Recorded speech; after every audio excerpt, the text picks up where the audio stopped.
comenzar ya con el acto de entrega de los séptimos premios a la excelencia académica pues, en la cátedra del Ateneo de la ciudad de Cádiz, que tiene con la Universidad de Cádiz, a la que voy a empezar agradeciéndole especialmente desde la universidad pues esa labor de conectar el Ateneo con la Universidad de Cádiz, que yo creo que es fundamental. Yo creo que son instituciones pues diferentes, pero que miramos yo creo que hacia el mismo horizonte, y el hecho de que tengamos esta cátedra pues para nosotros pues significa algo importante y bueno, valoramos enormemente que exista, y además que la oriente efectivamente hacia la excelencia académica, que yo creo que bueno, una forma de presentar el resultado del trabajo que hace la universidad y cómo lo orienta pues esa excelencia, ¿no? Por lo tanto, empezar el acto agradeciendo al Ateneo de Justicia, y voy a empezar dándole la palabra pues inicialmente pues al presidente del Ateneo Literario, Artístico y Científico de Cádiz,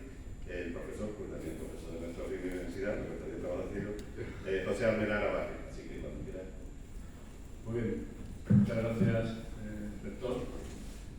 Buenas tardes, bienvenidos y bienvenidas todos a este acto, que de la misma forma que comenzaba el rector, pues comienzo también con los agradecimientos, por supuesto agradecimiento a la Universidad de Cádiz, agradecimiento a la presencia del rector de la Universidad de Cádiz, el profesor Casimiro Mantel, agradecimiento a la vicerrectora de estudiantes, la profesora Nuria Campos, agradecer también al Centro de Lenguas Modernas el premio que le vais a conceder también a los alumnos, a la decana de la Facultad de Enfermería y Fisioterapia, porque siempre nos acoge en esta casa, puesto que en esta casa tiene su sede la Cátedra del Ateneo, y por supuesto agradecer también a la profesora María Rosa Durán, que nos impartirá la conferencia de este año con el título Algoritmos matemáticos al servicio de la medicina, donde seguro va a señalar que la interacción entre matemáticas y biología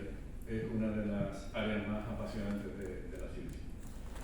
Agradecimiento a las personas que componen la cátedra, de manera muy especial a mi compañera y amiga, la profesora Amelia Rodríguez, por supuesto a Antonio, por supuesto a Diego, y también agradecer a la Fundación Luis Gonzalo, que es la que nos confecciona los diplomas, que son, bueno, pues ya lo verán, una verdadera obra de arte. Y nos reunimos en consonancia con el protocolo general de colaboración entre ambas instituciones, que contempla la organización de actividades formativas, tales como cursos, seminarios, etc. Actividades culturales y cualesquiera en las que se aprecie la oportunidad de colaboración de las dos instituciones y la participación de la universidad a través de sus recursos o modalidades académicas.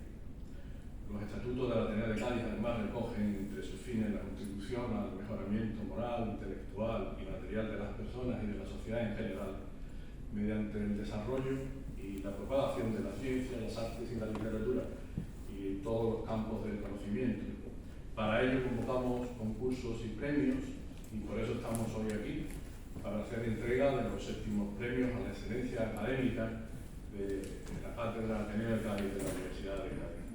Con esta entrega comenzaremos la quinta semana de las Ciencias y las Humanidades, una de las actividades que realiza la Cátedra en nuestra sede de la calle Anche, y que a partir de este año pues, llevará el nombre de Serafín Paz, dando homenaje a uno de nuestros ateneístas ilustres, recientemente fallecido e impulsor de esta semana. Felicito personalmente a los premiados, en el apartado de Artes y Humanidades a Marina Eliz, en el apartado de Ciencias Sociales y Jurídicas a Manuel Jesús Garnica y Patricia Gandiada, en el apartado de Ciencias a Julio Puerta, de Ciencias de la Salud a Gorka Aitor, el premio en Ingeniería para Práxedes Neira y Pedro José Naranz.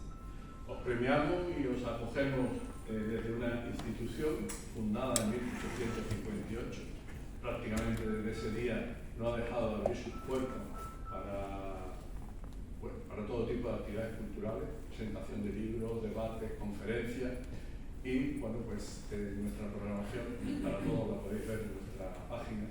Y como digo, es una institución consolera, con arraigo en la ciudad de Cádiz, y dentro de sus galardones pues tiene el ser de las pocas instituciones a nivel nacional que la Academia Sueca de Literatura nos pide opinión para el premio de literatura anual. Así que bienvenidos y enhorabuena a todos vosotros y por supuesto a vuestras familias. Muchas gracias.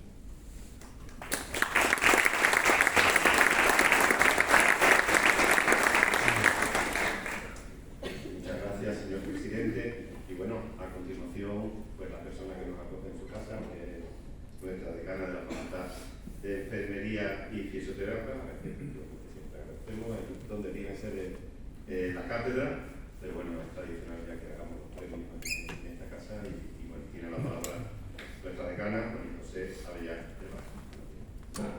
Muchas gracias, me sumo a los agradecimientos y a las felicitaciones y yo únicamente decirles que esta es su casa, que como ven a lo largo de todos los que me han precedido en la intervención, la palabra Universidad de Cádiz se repite continuamente, e incluso en los diplomas que van a darse por el mérito conseguido, los patrocinadores, la Fundación Luis Gonzalo, que además de ser un artista era profesor de la Universidad de Cádiz, con lo cual yo creo que está en un ambiente de cultura, de acogimiento, de calidez, que espero que pueda compensar el día tan frío que hemos elegido para poner la fecha de la entrega de premios, con lo cual espero que se sientan a gusto en nuestro centro, que es el suyo. Muchas gracias.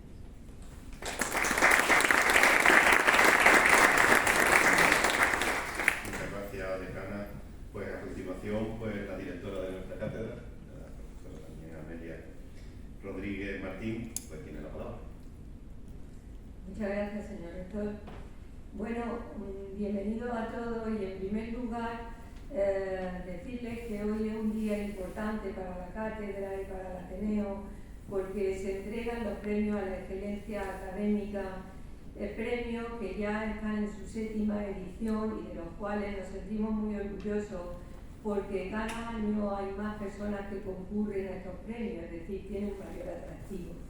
Además, este año, consensuadamente con el Vicerrectorado de Estudiantes, hemos introducido en la base de la convocatoria otra serie de premisas que creíamos que eran importantes para valorar la excelencia de los estudiantes, no solamente el aspecto academicista de la nota, sino, por ejemplo, la proyección internacional, la proyección nacional, el voluntariado, el vivir o llevar a cabo otra serie de actividades estudiantiles y por tanto vemos que todo ello completa mucho mejor la formación de vosotros, los estudiantes.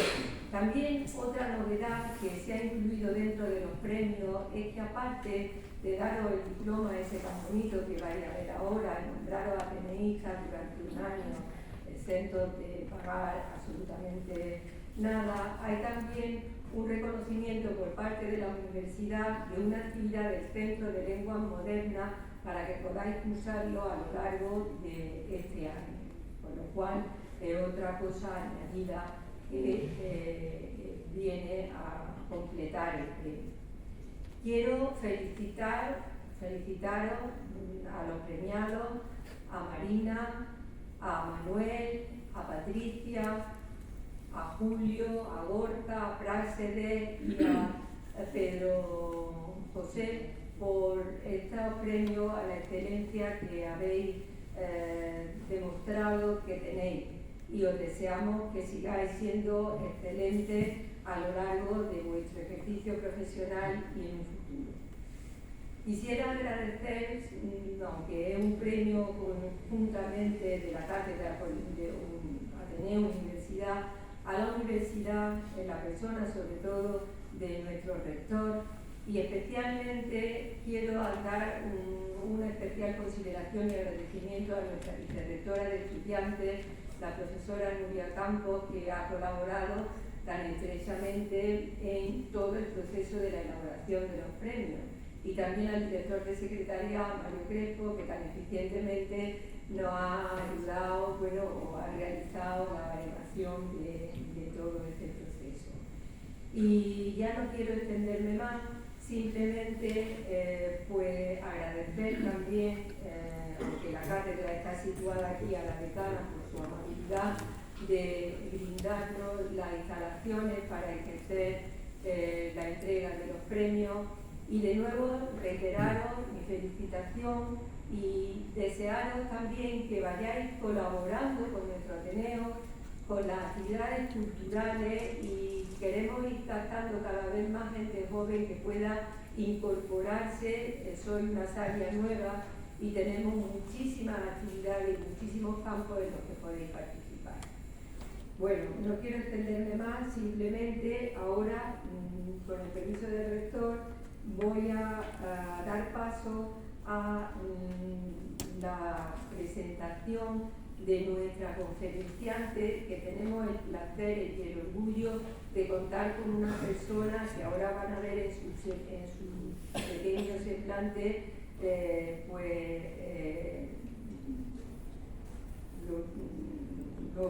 el placer que tenemos de contar con ella. María Rosa Durán, que va a hablarnos sobre algoritmos matemáticos al servicio de la medicina. Le voy a comentar un pequeño semblante para que la conozcan y presentarla. Es profesora titular de la Universidad de Cádiz, doctora en matemática y premio extraordinario de doctorado en ciencia. Desde pequeña le ha gustado la ciencia, además de ayudar a los demás. Así que desde que eligió ser científica, tenía claro que quería aplicar las matemáticas en la lucha contra el cáncer. Para ella es esperanzador y una realidad trabajar con médicos y datos reales de distintos hospitales y ver que en un futuro lo que están construyendo puede beneficiar y salvar a los pacientes. Su investigación se centra en aplicar herramientas matemáticas para obtener resultados que tengan una traslación a problemas no resueltos de la medicina y del cáncer en particular. En estos últimos años se ha centrado en desarrollar estrategias de modelado matemático e inteligencia artificial para predecir la recaída, mejorar el diagnóstico y optimizar los tratamientos de la leucemia infantil. Es la investigadora responsable del Grupo de Investigación Mathematical Medicine del Instituto de Investigación e Innovación Biomédica de Cádiz, INVICA, y del Grupo FQM 201 de la Universidad de Cádiz.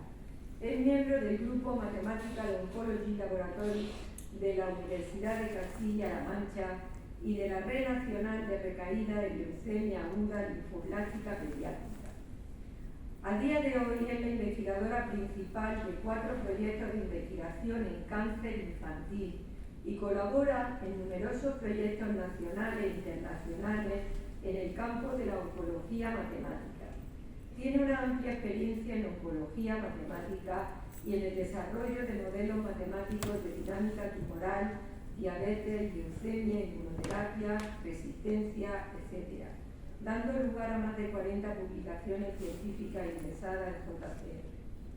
Ha recibido numerosos premios y reconocimientos por su trabajo, además de la repercusión y la implicación social de los proyectos del que es investigadora principal, entre ellos Premio Ciudad de Jerez, Premio Implicación Social, Premio de Innovación TIC en área biomédica, Premio Salud y Bienestar en Investigación, Premio Muy Mujeres Científicas en la disciplina de Matemáticas, Premio Alianza Imparable en la categoría TECH, Premio Woman Andalucía en la categoría STEM, Premio Mujer Imparable Gaditana 2025, pero el premio más importante que ha recibido estos años ha sido sin duda el reconocimiento, cariño y agradecimiento de los pacientes, sus niños y de sus familiares.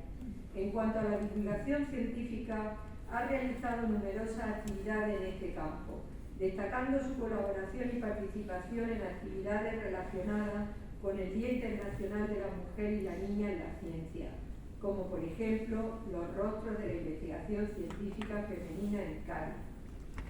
Es decir, érase una vez una niña que soñaba con ser científica, las matemáticas pueden curar. Festival de Divulgación Científica Pinociencia 2019.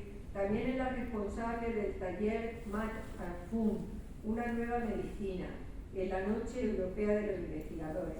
Ha impartido considerables charlas por institutos, eventos de divulgación y ha participado en mesas redondas relacionadas con el papel de la mujer en la ciencia. Como ven, es muy amplio, muy vasto su currículum y, como ella dice, su mejor recompensa es el cariño y el reconocimiento por parte de sus pacientes y de sus niños. Pues sin más, María Rosa, cuando quieras.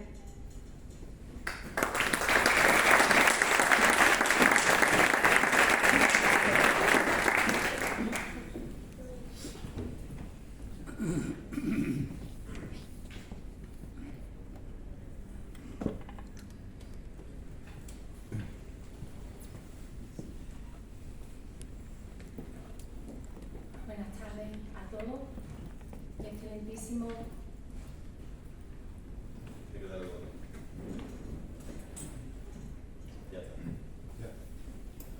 Excelentísimo rector, presidente del Ateneo, directora de la Cátedra Ateneo Universidad, decana de la Facultad de Enfermería, vicerrectora de estudiantes y sobre todo a los premiados, buenas tardes. Hoy vengo a contaros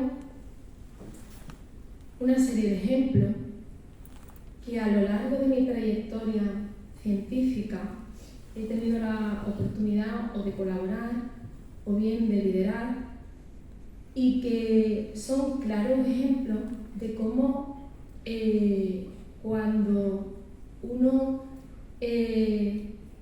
une distintos conocimientos como la medicina, la matemática, la biología, la informática, la física, pues es capaz de dar pasos gigantes, de ir en una misma dirección y poder resolver problemas reales como por ejemplo el cáncer, la leucemia y otro tipo de enfermedades. Suena raro que las matemáticas tengan que ver con este tema. De hecho, a mí siempre de pequeña me decían que los problemas servían para resolver problemas reales, pero aún así muchas veces no nos damos cuenta de que no solo problemas cotidianos, diarios, como hacer la compra, ir al banco, los ejemplos que nos ponen en el colegio, sino problemas más graves, más grandes, problemas como el cáncer. Si uno lee esta frase de Galileo Galilei, que a mí me gusta muchísimo, donde dice que el grandioso libro del universo no se puede entender si antes no se aprende la lengua de las matemáticas. Y es que las matemáticas es capaz de describir todo lo que nos rodea, sean leyes físicas, sean leyes de la biología, todo lo que nos rodea. Uno hace una búsqueda en Google de las matemáticas con el mundo, de noticias relacionadas con las matemáticas y puede encontrar muchísimas. Puede hacer una búsqueda y puede encontrar que están detrás del cambio climático, que están detrás de los robots, que están detrás del sistema electoral. Es decir, que las matemáticas están ahí. Pero hay dos herramientas muy importantes, como son la modelización matemática y el análisis de datos, o si lo queremos llamar inteligencia artificial, que para nuestro grupo son dos armas muy potentes que se quieren aliar, que se quieren unir con la medicina para poder explotar esa enorme cantidad de datos que se generan, para poder modelizar esas enfermedades y poder entender aquello que ya, pues a lo mejor el biólogo no ve, que el médico no ve, porque no tiene estas herramientas. Os voy a poner algún ejemplo de lo que es la inteligencia artificial, no del ChatGPT, sino lo que es hacer un algoritmo real de inteligencia artificial. Mirad, el primer paso es recoger una enorme cantidad de datos.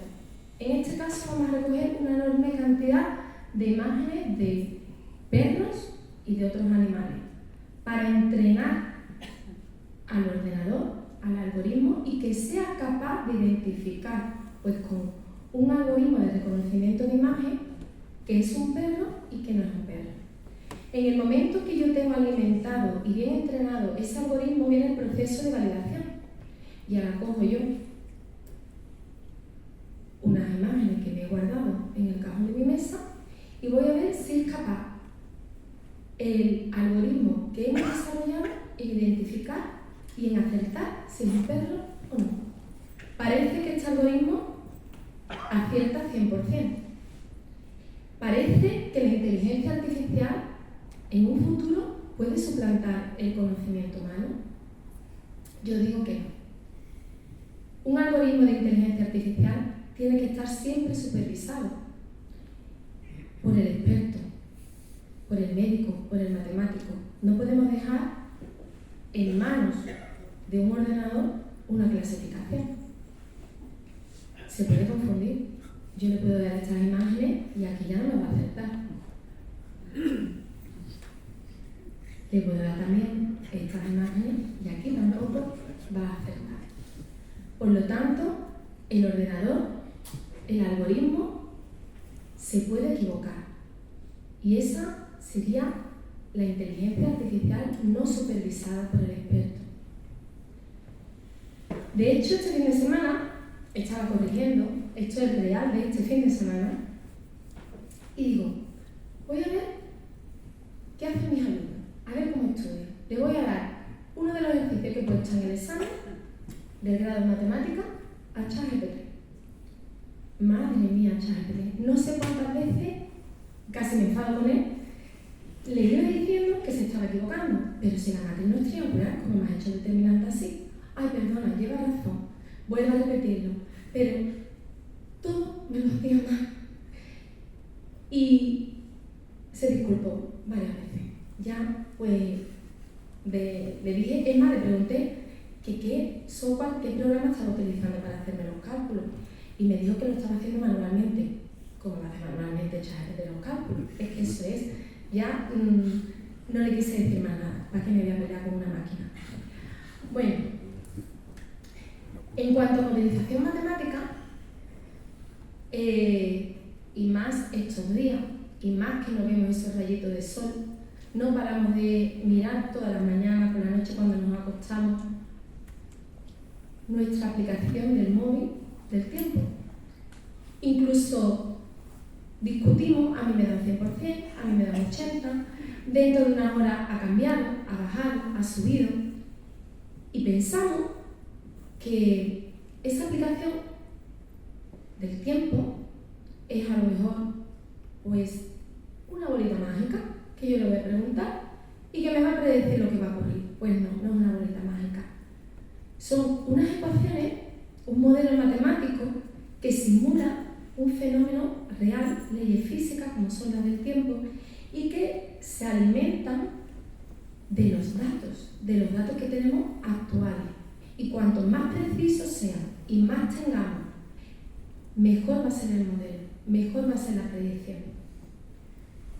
Luego, esto no es una bolita mágica, esto es ecuaciones, y en España tenemos la GFS, que se actualiza 4 veces al día con esos datos, y por eso vemos que van cambiando esas probabilidades. Al igual que las enfermedades no son iguales, al igual que los tipos de cáncer no son iguales, no es lo mismo el tiempo aquí en Cádiz, que en el norte, que en Australia, que en la Antártida. Pues no podemos modelizar el cáncer como un modelo, al igual que el tiempo. Tenemos distintos modelos que predicen el tiempo en cualquier parte del mundo. Y una pregunta: ¿somos capaces de predecir el tiempo, esas leyes físicas, en todo el mundo? ¿Son más complejas las ciencias de la vida? ¿La materia orgánica? ¿Se podrá modelizar? ¿Se podrá simular? ¿Se podrá predecir? Hemos sido capaces de predecir el tiempo global a gran escala. ¿por qué no seremos capaces de poder modelizar, en este caso, ahí tenemos la imagen de un tumor cerebral, ver cómo va a crecer, predecir cuál es su evolución, optimizar los tratamientos? Pues se puede, porque al igual que el tiempo, tenemos datos, tenemos imágenes, tenemos TAC, tenemos PET, tenemos biopsia, tenemos todos los datos que queramos para poder alimentar a nuestro modelo matemático. Uno, cuando se enfrenta a un problema real en medicina, lo primero que tiene que hacer es entender qué variables van a participar en ese modelo, qué es lo que quiero simular, cuáles son los parámetros biológicos que me hacen falta para poder alimentar ese modelo y poder simular la enfermedad. Hay 3 cosas muy importantes en medicina que yo he aprendido estos años y que le hacen falta y que es la clave para ayudar en cualquier enfermedad. Uno es el pronóstico, encontrar nuevas variables pronósticas que ayuden a entender cómo va a ir la enfermedad. Si la enfermedad va a ir bien, si va a ir mal, si tiene mal pronóstico, buen pronóstico. La predicción, anticiparnos. Si yo sé que va a llover, llevo un paraguas. Si yo sé que hace frío, me pongo un abrigo. Predecir lo que va a ocurrir para anticipar lo que vamos a hacer. Y algo también muy importante, muchas veces damos tratamiento de manera grupal, pero no personalizamos. A lo mejor hay características entre pacientes que son distintas y que eso serviría para dar un mejor tratamiento. Aquí os presento mi equipo multidisciplinar, interdisciplinar, porque hablamos el mismo lenguaje, formado pues por médicos, biólogos, oncólogos, físicos, matemáticos, y que todo esto es posible gracias a la unión de distintas disciplinas, a trabajar en la misma dirección, uniendo conocimiento, haciendo modelos y algoritmos supervisados por el conocimiento y la experiencia. Os voy a presentar varios ejemplos de pronóstico, de predicción, de personalización y de algunas cositas más que no he puesto. No voy a entrar en detalle a describiros hoy cómo funcionan esas ecuaciones, qué significan, pero deciros que son un arma muy potente y que hoy en día pues, están ayudando a los pacientes y a los médicos que trabajan con nosotros. Os voy a hablar de una variable pronóstica basada en modelos matemáticos, en concreto en ese gran modelo de ecuaciones derivadas parciales, donde se están simulando diferentes fenómenos biológicos como la hipoxia, las células normósicas en distintos tumores cerebrales. Bueno, pues gracias a este modelo matemático se ha encontrado una nueva variable pronóstica gracias a las imágenes que nos dan los médicos, donde nosotros podemos interpretar que si el ancho del anillo de un tumor, de esas imágenes que nos dan, son estrechos, tenemos un tumor de crecimiento lento, y si, como veis la imagen de abajo, es ancho, pues tenemos tumores de crecimiento rápido. Pero ya no solo nos ha ayudado este modelo matemático a dar nuevas variables pronósticas para ayudar al cirujano, al oncólogo, a diseñar estrategias terapéuticas, porque dependiendo de estas medidas y de otras que tenemos, pues como por ejemplo la regularidad del tumor, si el tumor es parecido a una esfera, se puede beneficiar de una operación, de una cirugía, o si es muy como un fractal, algo con muchos picos infiltrativos, significa que puede haber metástasis, que es mejor no operar, que es mejor dar radioterapia y después operar. Bueno, pues este modelo nos ha dado muchísimas cosas y entre ellas también nos ha ayudado a que intentemos evitar esa metástasis, ese desarrollo de angiogénesis, podemos alimentar a esas células que no tienen oxígeno y que quieren irse a otra parte del cuerpo para alimentar el tumor, pues darle algo que no tiene toxicidad como la coenzima Q10. Ahí veis las imágenes de los experimentos en ratones que se hizo en el animalario de la Universidad de Castilla-La Mancha, donde el primer tumor que veis del ratón tiene muchos vasos capilares, tiene mucha angiogénesis, es bastante grande, no recibe ni quimioterapia ni se le ha dado tampoco la coenzima Q10. Eso, desde luego, para un cirujano, la operación es un fracaso. Si vemos la imagen segunda, donde se le da la temozolomida, que es la quimioterapia estándar, pues se ve que el tumor, el crecimiento se ha inhibido, está creciendo menos. Si vemos cuando se le da la tercera imagen, la coenzima Q10, podemos ver que el tumor es más blanquito. Significa que no ha desarrollado esas autopistas que van hacia otras partes del cuerpo para desarrollar la metástasis y nutrirse del oxígeno.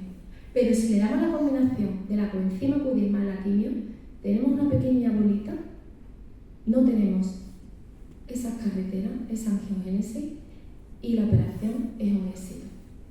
Bueno, pues gracias a la química, a la matemática, a los biólogos, a los ensayos clínicos, pues esto se puso en práctica en el hospital de Ciudad Real, alargando la supervivencia de vida pues más de 4 años.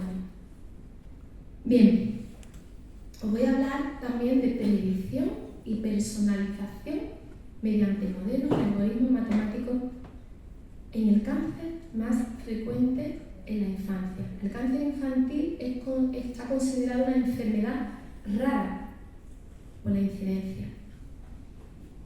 Y la más frecuente es la leucemia, que es un cáncer en la sangre, donde en la médula, que es donde se forman todas las células de nuestra sangre, hay una célula, el linfocito, que se vuelve loco, que se empieza a crecer de manera descontrolada y a invadir médula y sangre, y hace que la cosa pues no vaya bien, porque si no funciona la sangre, pues nada va bien. Bueno, en España el cáncer infantil más frecuente, como os he dicho, es la leucemia. 1/3 es leucemia. Aparecen 350 casos en España. Ese dato es importante porque no se cura en meses, se cura en periodos de más de 2 años si no recae. Y después de esos 2 años y pico, si termina el tratamiento, 2 de cada 10 niños vuelven a recaer, no funciona el tratamiento. Ahí tenemos la línea de tratamiento, primera línea, cuando un niño tiene leucemia es diagnosticado, quimio.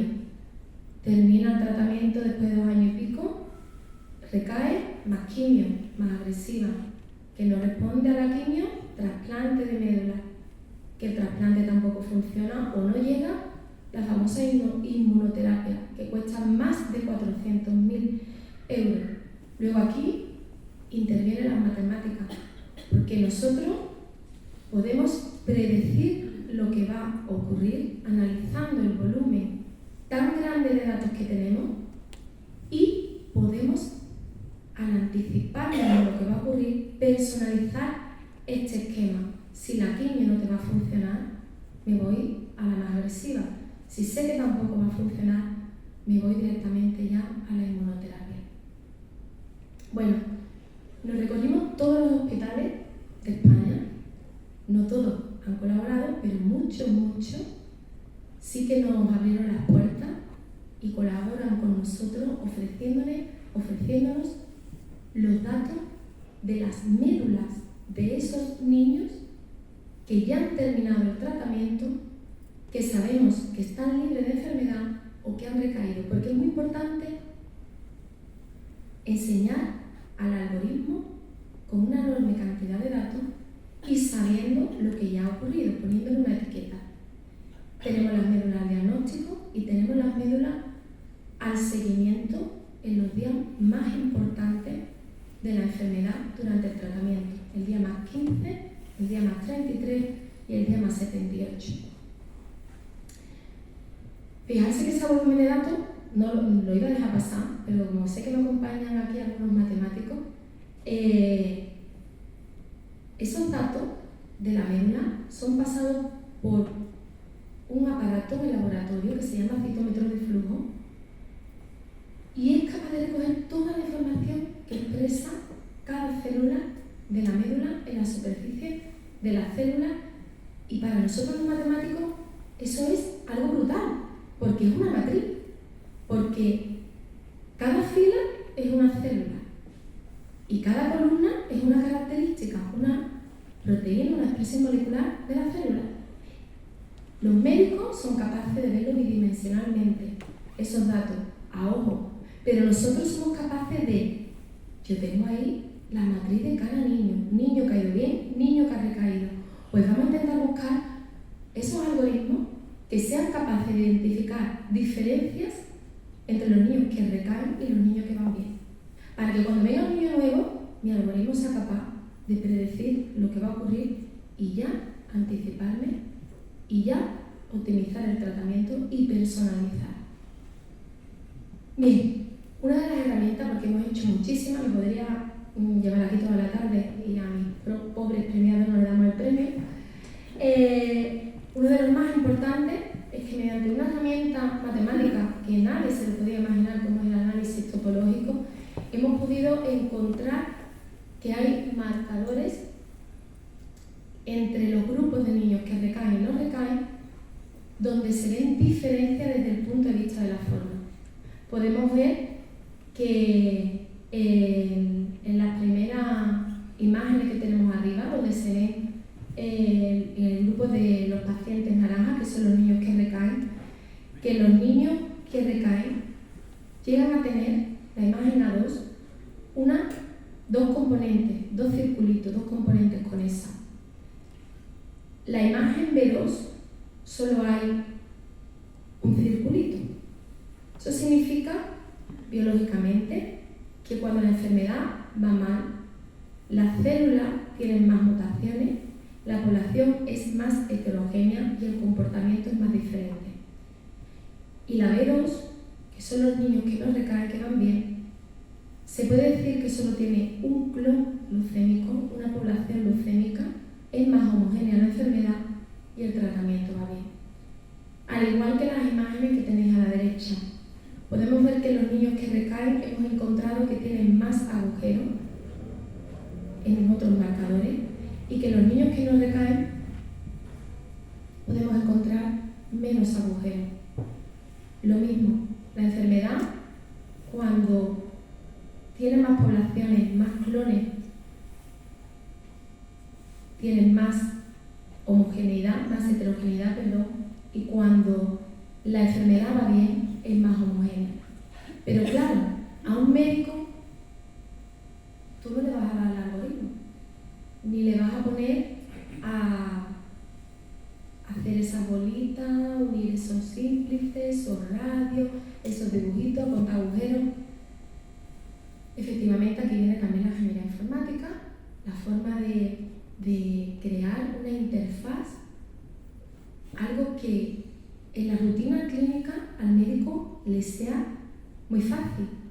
Bueno, pues ellos en los hospitales tienen esta aplicación, ellos cargan sus ficheros de citometría de esas médulas, ellos pueden coger el paciente, HN no sé qué, ahí están los datos, esa matriz, bidimensionalmente, cada marcador como ellos los ven, pero también van a tener un botón donde le pueden calcular la predicción, la probabilidad que le va a dar de recaer de un paciente que acaba de llegar diagnosticado de leucemia para anticiparnos a lo que va a ocurrir. Bueno, hemos visto un ejemplo de predicción con un algoritmo de inteligencia artificial supervisado.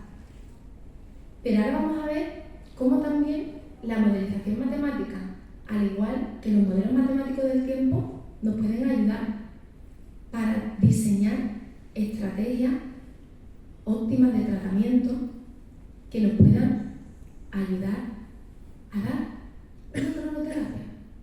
Porque claro, a un paciente que llega no le va a decir, voy a ensayar contigo porque creo que es mejor darte la quimio, en vez de cada semana, una vez al mes. Te voy a dar vacaciones terapéuticas, una te doy, 3 vacaciones. Eso no se lo puede creer. Y no se puede hacer ensayos con personas. Entonces, podemos extrapolar esto a tener gemelos virtuales, pacientes virtuales con la modelización matemática. Os he hablado de la inmunoterapia. Si somos capaces de predecir lo que va a ocurrir, que un niño va a recaer, ¿por qué no darle la inmunoterapia? En leucemia se utiliza la terapia CAR-T. Se cogen los linfocitos T del paciente, del niño, mediante aféresis, ¿vale? Ya se le da un tratamiento antes para estimular y que salgan esos linfocitos de la médula. Y lo que se hace de manera más divulgativa es que a esos linfocitos T los van a convertir en superagentes, la superpolicía. Le van a dar la identidad de las células malas. Pero eso tiene de malo que las células buenas también tienen esa identidad. Le van a dar la molécula característica, esa proteína que expresa esas células malas, pero que también tiene la desventaja, el inconveniente de que no son buenas. Para que cuando se le informa a ese paciente de nuevo esos linfocitos que han sido manipulados genéticamente, vaya directamente a destruir a esas células malas.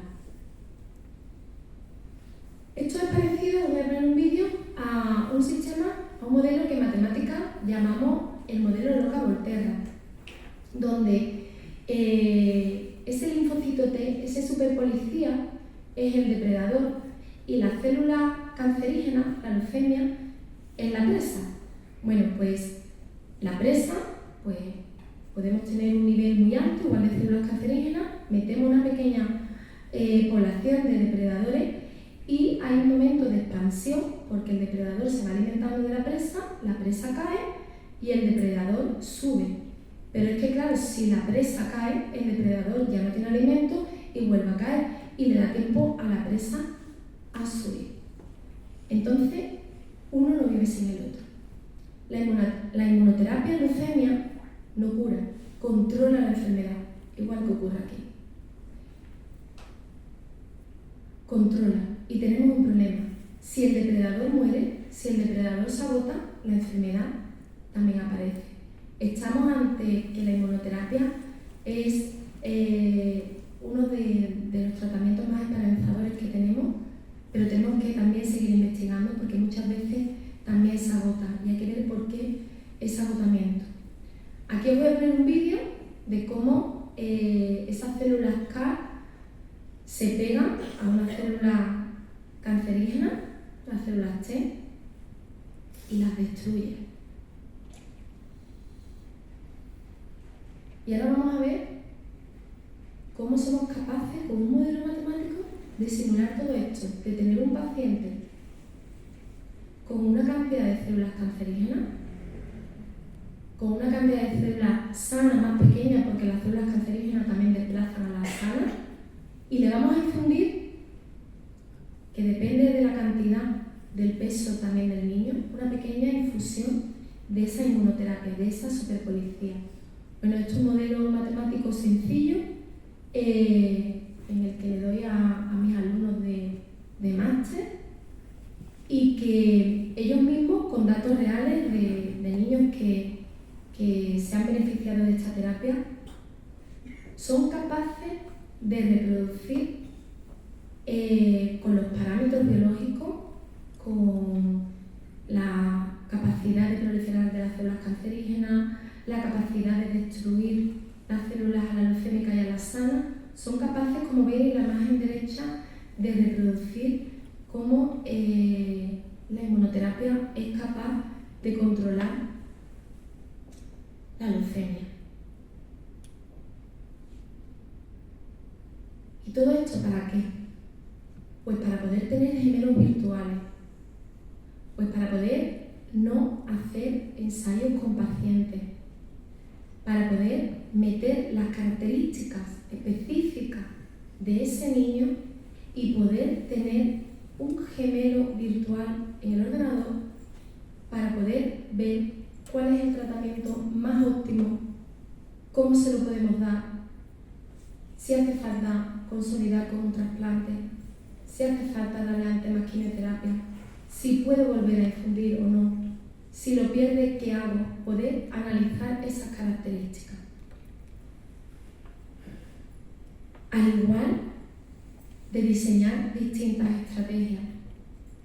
Me hace falta, por ejemplo, en otro tipo de tumor que no sea leucemia, en un cáncer, por ejemplo, de pulmón, dar una cronoterapia cada semana, o puedo ver cómo funciona si le doy una vez al mes, o si le doy los primeros días de la semana, o si le doy vacaciones un mes, porque las células se vuelven más resistentes con la quimio.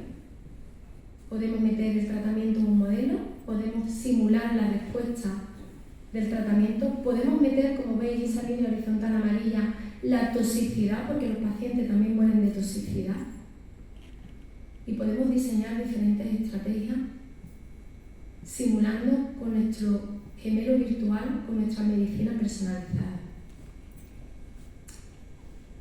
Para terminar, en medicina, en leucemia,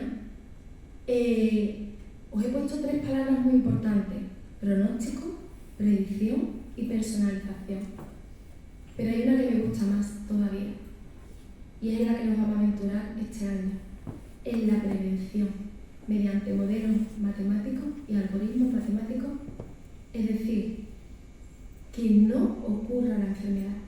Gracias a la colaboración del Hospital Niño Jesús y del Centro de Investigación Oncológica de la Universidad de Salamanca, estamos ante unos datos de modelos murinos que mimetizan, que reproducen la enfermedad en niños que tienen un gen que está demostrado que es el causante de la predisposición a desarrollar la enfermedad. Están sometidos a un estrés inmunitario, a unos agentes externos para que la desarrollen. Encima a estos ratones se le ha podido sacar médula durante su comienzo de vida, al inicio de su vida, que a un niño no se le puede hacer, no se le puede extraer médula porque es una técnica invasiva. Tenemos datos de los ratones antes de que desarrollen la enfermedad, cuando desarrolla la enfermedad y durante la enfermedad. Estamos ante unos datos muy importantes para la ciencia y para ya no solo la cura de la leucemia, sino para que estos niños que no por envejecimiento celular desarrollan un cáncer, pues seamos capaces de que no ocurra esta enfermedad. Por último, no tiene nada que ver con enfermedades oncológicas, pero sí también quería contaros que las matemáticas, los modelos matemáticos no solo ayudan al pronóstico, a la prevención, a la personalización, a la predicción, sino que también ayudan a la toma de decisiones urgentes en situaciones que no nos podemos imaginar. De hecho, yo creo que el rector nunca se lo había contado, pero mi grupo de investigación fue uno de aquellos expertos que salían en las noticias y que ayudaron al gobierno en la toma de decisión de que algo iba a ocurrir y que si no tomaban medidas podía ser la consecuencia peor. Veníamos en el tren del Hospital Niño Jesús, el jefe del director del Laboratorio de Oncología Matemática de la Universidad de Castilla-La Mancha, de recoger datos de sarcoma de Ewing y neuroblastoma de otro tipo de cáncer. Y veníamos pues jugueteando con un modelo muy conocido, SEI, en el que íbamos metiendo pues datos actuales que se iban publicando desde el ministerio. Y ese modelo es capaz de reproducir pues distintas poblaciones. poblaciones que son susceptibles, que no están expuestos al COVID, no han estado en contacto con nadie, personas que sí han estado expuestas con personas que estaban contagiadas, los infectados, los que se recuperan, los fallecidos, incluso las personas que estaban en la UCI. Incluso este modelo se podía complicar tanto hasta por rango de edad, porque la velocidad de contagio, las consecuencias que tenían en un niño no tenían nada que ver con una persona mayor. Bueno, pero a nosotros solo nos importaba en este modelo, en ese momento que veníamos en el tren, creo que era el 8 de marzo de 2020, el número de infectados que iban a haber a cabo de una semana o 20 días. Bueno, pues si miramos ese modelo, que lo íbamos actualizando con los datos reales igual que el tiempo y era mejor la predicción, podéis observar como al 11 de marzo podríamos tener en España pues alrededor de unos 1.800, 1.900 casos de contagio. Pero si dejábamos evolucionar el modelo a casi el 21 de marzo, podíamos llegar a más de 80.000 contagios. ¿Veis ahí la otra curva?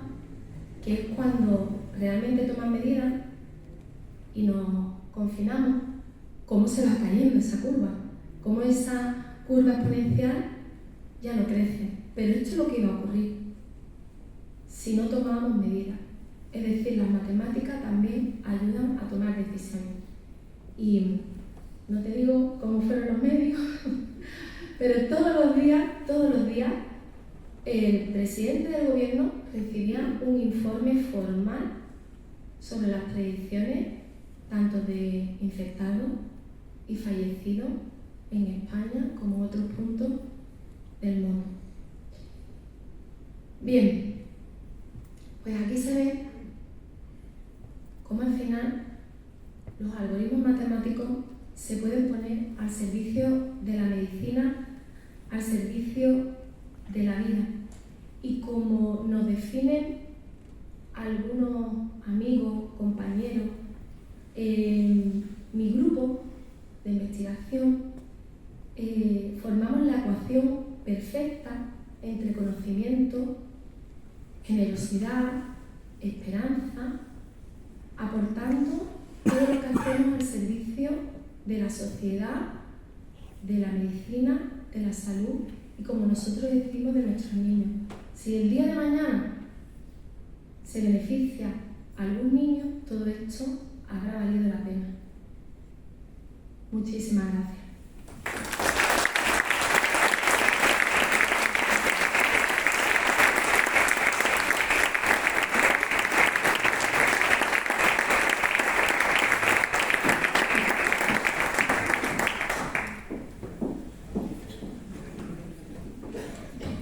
Bien, pues muchas gracias, profesora Rosa.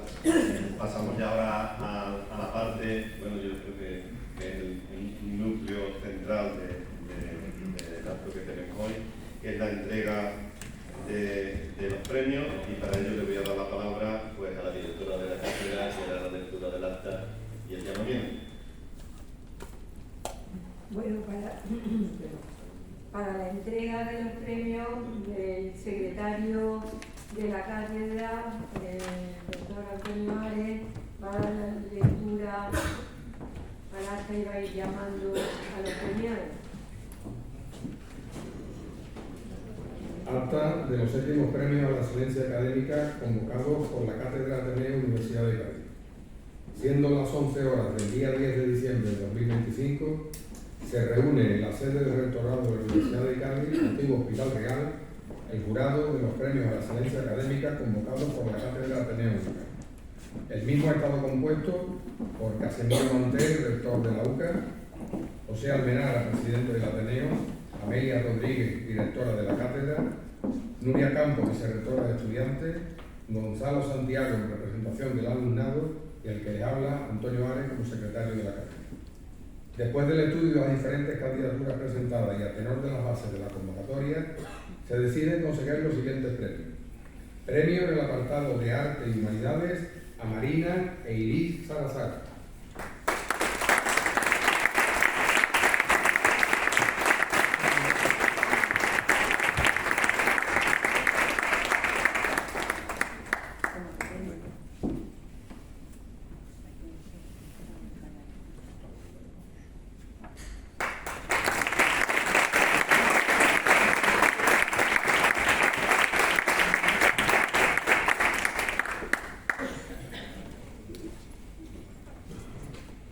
Premio en el apartado de Ciencias Sociales y Jurídicas a Manuel Jesús Garnica Corbacho.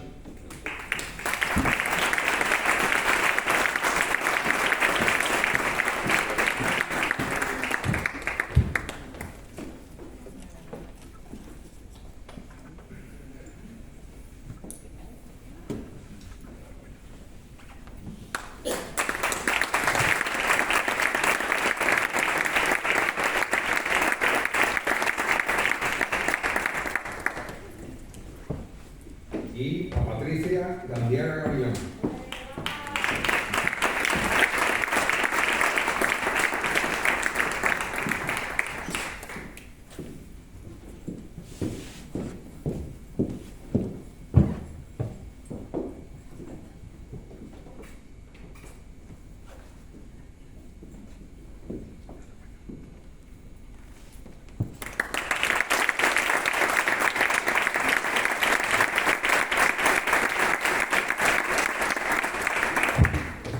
Premio en el apartado de Ciencias a Julio Puerta Fernández.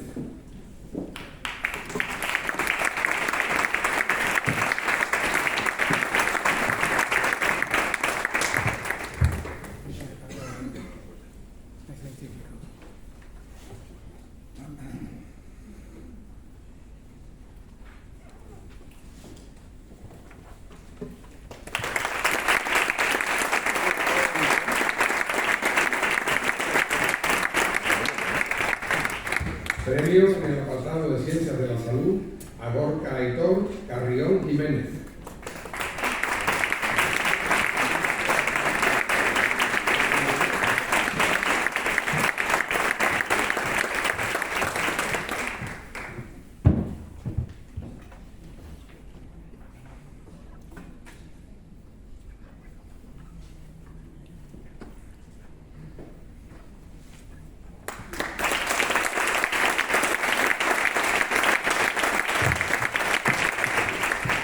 Premio en el apartado de Ingeniería a Práxedes Neira Gómez.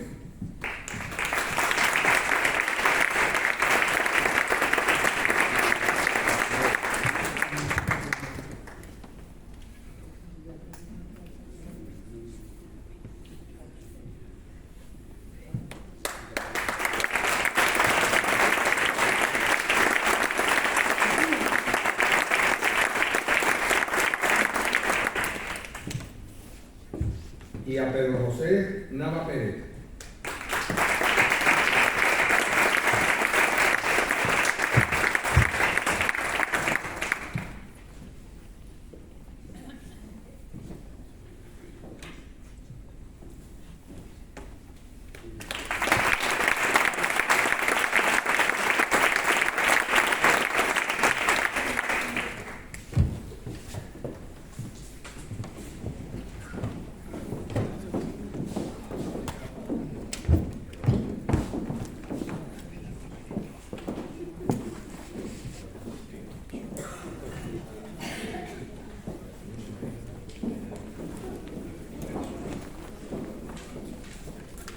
Bien, ya para ir terminando, le cedo la palabra al presidente del Ateneo para la entrega de insignias de la Universidad de Cádiz.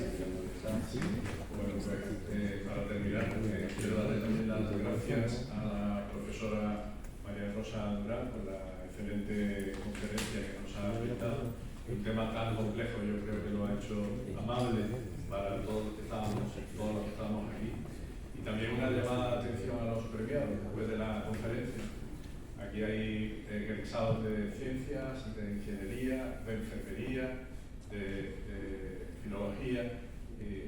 El mensaje es que en el mundo actual no podemos ya trabajar solos en las profesiones de manera estancada, ¿sí? Y hay que trabajar evidentemente con una osmosis. Y yo creo que la profesora nos ha puesto en evidencia esa realidad, ¿no?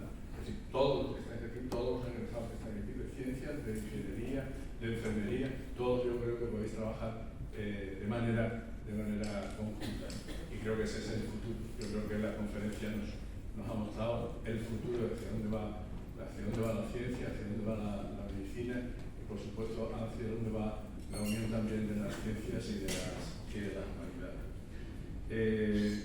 Para terminar, pues, llamamiento a todos los egresados de la Universidad de Cádiz que no tengan todavía el PIN correspondiente de la universidad, pues ahora el momento, si quieren pueden subir, se lo damos. No olviden también que después de las palabras del rector como cierre, pues nos haremos unas fotos los que estamos en la mesa, los premiados y por supuesto también los ateneístas y las autoridades que nos acompañan, pues quieren subir también para hacerse la foto. De momento, si alguien quiere el escudo de la universidad, pues puede subir ahora, se lo damos encantado. Y si no, pues ella. ¿Alguien más? Bien, venga. Ahora es el momento para el que no lo tenga.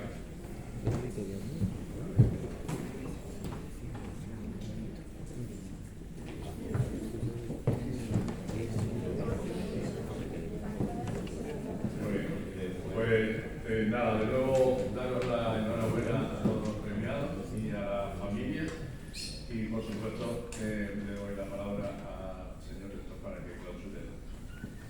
Muchas gracias, señor presidente del Ateneo de Cádiz, al que empecé agradeciendo. Yo también creo que tenemos que terminar agradeciendo pues, la iniciativa y el esfuerzo por conectar dos instituciones que yo creo que son hermanas totalmente, con objetivos comunes y que, que no, de alguna forma esos valores que se quieren o que se defienden desde el Ateneo, pues en la universidad, pues los compartimos y trabajamos.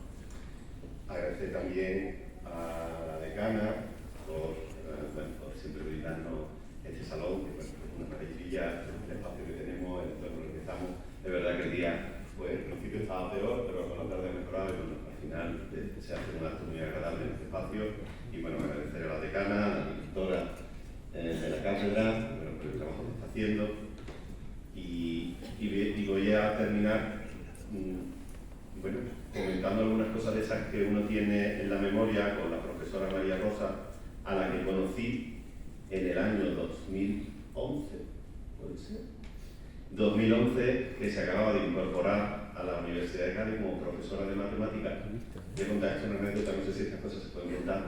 Yo era coordinador del grado en Ingeniería Química, yo soy del área de Ingeniería Química y en ese momento coordinaba el grado de Ingeniería Química y una de mis funciones era de alguna forma coordinar las actuaciones, las actividades que realizaba el profesorado en el aula para que de alguna forma el egresado al final tuviera todas las competencias. Y eso que parece que es muy sencillo, mis compañeros de universidad entenderán que a veces no es tan sencillo decirle a un profesor que creemos que tiene que impartir esta parte del temario y a lo mejor no dedicar tanto esfuerzo a otra parte del temario. Y mi primera reunión con la profesora Rosa, pues le planteé que efectivamente estaba muy interesado en la impartición de un software y para mi sorpresa, me entenderán mis compañeros, me dijo, vale, sin ningún problema. Bueno, hizo algo que parece muy complicado, que para nosotros es muy complicado, porque efectivamente te obliga a preparar una asignatura a lo mejor adaptada a las necesidades que te está diciendo alguien ajeno a tu disciplina, porque eso efectivamente genera una dificultad, pues lo hizo sencillo. Posteriormente, más tarde, y yo ya siendo vicerrector de investigación, pues me llega de nuevo la profesora María Rosa y en este caso diciendo que teniendo vocación por la investigación, pues no tenía financiación. ¿Por qué? Porque, y aquí me entenderán nuevamente, mis compañeros universitarios, para tú poder acceder a la financiación, tienes que presentar un gran currículum. No es fácil acceder a la investigación. Para que te financien la investigación, que cuesta dinero, esto que ha presentado ya no es gratis, esto necesita muchos recursos para poderse financiar, pues tienes que presentar un currículum muy potente y en ese momento, pues ya era, sigue siendo joven, pero en ese momento no tenía ese potencial curricular, presentaba proyectos y se lo denegaba. Y por lo tanto optó por una opción que había puesto el Ministerio que era que los proyectos los financiaran los ciudadanos con aportación. Creo que era el proyecto Precipita, que nació la FECIP, que depende del Ministerio de Investigación, en donde en una plataforma del Ministerio te pone el proyecto, tú lo explicas y ciudadanos, como todos los que estamos aquí, entran y hacen donación. Bueno, se alcanzó la cantidad de, creo que son 86.000 euros por donaciones de ciudadanos que fueron añadiendo. Récord absoluto de la FECI, de hecho del Ministerio vinieron aquí a Cádiz a presentar los resultados del proyecto, porque fue el proyecto mejor financiado. Para eso fue efectivamente la profesora Rosa, sin despeinarse, pues organizó carreras, organizó actividades divulgativas, se fue por todos los centros y por todas partes, buscó asociaciones para que difundieran el valor del trabajo. Esto lo tenemos que poner en marco en donde un egresado en matemáticas no le falta trabajo. Es decir, lo más sencillo para un egresado de matemáticas es encontrar trabajo en una empresa que lo están demandando a mansalva. Cuando alguien que ha terminado matemáticas tiene una vocación por la investigación, pues se está metiendo en un camino tortuoso. Bueno, pues ese proyecto, que efectivamente eso era un obstáculo, pues le permitió de alguna forma ir avanzando. Y esto que he querido contar, pues lo uno con lo que hemos hablado de estos premios, en donde hemos hablado que no solo el expediente, sino el aspecto que enriquecen el currículum. Y creo que debemos valorar, y yo en esta conferencia, efectivamente el interés es, bueno, el esfuerzo que he notado de la profesora Rosa de intentar explicar lo que ella hace para personas que no somos especialistas en matemáticas, es evidente, porque claro, ella no puede empezar a explicar los algoritmos, que es lo que ella realiza, pero de alguna forma yo creo que tenemos que empezar a entender y ver, y creo que es el ejemplo que tenemos que trasladar a nuestros premiados, que con tesón, con voluntad, con esfuerzo, con valores, con creer en lo que queréis, pues se consiguen las cosas, ¿no? Y efectivamente ahora sí que es verdad que a la profesora Rosa, que siempre que la veo me dice que le hace falta más dinero, ya tiene proyectos financiados por el Ministerio, ya tiene currículum para poder acceder, pero eso lo ha hecho pues prácticamente de la nada. Esos valores, ese esfuerzo, ese si creéis que esto es lo importante y voy a dedicar mi vida a, de alguna forma, intentar resolver un problema con lo que yo sé, por lo poquito que yo sé, no vamos a decirlo así, que yo veo nada más que a lo mejor sé mucho de matemática, pero eso es matemática y el mundo mucho más amplio. Pues esos valores yo creo que es lo bueno que tenemos que quedarnos, ¿no? Son valores que yo creo que se cultivan desde el Ateneo, que cultivamos, que son difíciles de definir, pero esa ganas de llegar hasta el final, esa ganas de esforzarnos, de buscar ese porqué, eso cómo lo resuelve. Bueno, pues yo ese ejemplo que hoy pues, me lo brinda mi querida profesora María Rosa, pues yo creo que podemos ponerlo como broche de este acto y como ejemplo para todos los que habéis recibido el premio. El expediente no lo es todo, hace falta involucrarse en los centros, participar de la vida universitaria y cuando salgáis del mercado, el expediente es un sello, este premio es otro sello, pero ustedes tenéis que dar algo más y ese algo más, creo que el ejemplo nos lo ha puesto hoy la conferenciante y creo que es un ejemplo magnífico. Así que enhorabuena por el premio, enhorabuena a vuestros familiares, que yo creo que estarán muy orgullosos del resultado de vuestro esfuerzo. Aprovechar el año que os pone el Ateneo para, yo os animo a que os integréis, que de alguna forma participéis. Ellos necesitan muchas visiones, muchas opiniones, porque al fin y al cabo se nutren de eso, de lo que aporta cada uno de los ateneístas y ustedes ahora mismo tenéis una visión que a ellos la van a valorar mucho y yo os animo a que participéis. Enhorabuena y espero que paséis una buena tarde. Muchas gracias.